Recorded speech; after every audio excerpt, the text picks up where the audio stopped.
جنت کا دروازہ کھل چکا ہے اور ہم ابھی تک کے خواب غفلت میں سوئے ہوئے ہیں۔ شاید یہ حدیث آپ کے زندگی کو بدل دے اور آپ راہ راست پر آ جائے۔ اس کے لیے ایک حدیث کی سماعت کریں۔ عن ابی ہریرہ رضی اللہ تعالی عنہ قال، صحابی رسول حضرت ابو ہریرہ رضی اللہ تعالی عنہ ارشاد فرماتے ہیں، قال رسول اللہ صلی اللہ علیہ وسلم، کہ جناب نبی کریم صلی اللہ علیہ وسلم نے ارشاد فرمایا،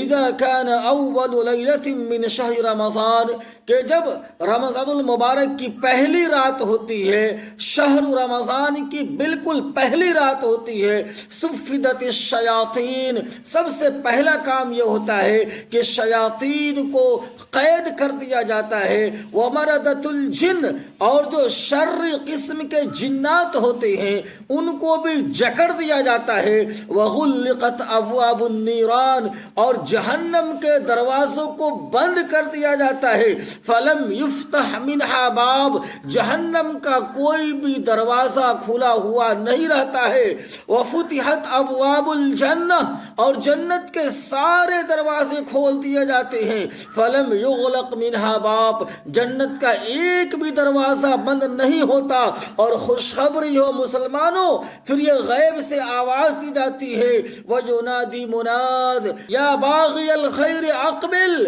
اے خیر کے طالب، اے خیر کے چاہنے والے، آگے بڑھو آگے بڑھو، وَيَا بَاغِيَ الشَّرِّ اقصر، اے برائی کرنے والے اب رک جاؤ اب رک جاؤ۔ اور یہ ایک رات کی بات نہیں ہے، یہ اعلان پورے رمضان میں ہوتا رہتا ہے۔ اور آگے فرمایا اللہ کے رسول صلی اللہ علیہ وسلم نے، وَلِلَّهِ عُتَقَاءُ مِنَ النَّارِ وَذَلِكَ كُلُّ لَيْلَةٍ، اور ہر رات میں اللہ تعالی جہنم سے جہنمیوں کو آزاد فرماتے ہیں، اور یہ معاملہ پورے رمضان ہوتا رہتا ہے۔ آئیے ہم بھی عہد کرتے ہیں کہ رمضان کا یہ مہینہ بالکل ادب و احترام کے ساتھ اور مکمل بشاشت کے ساتھ گزاریں گے، اور انشاءاللہ یہ رمضان ہمارے اور آپ کے لیے مغفرت کا ذریعہ بنے گا۔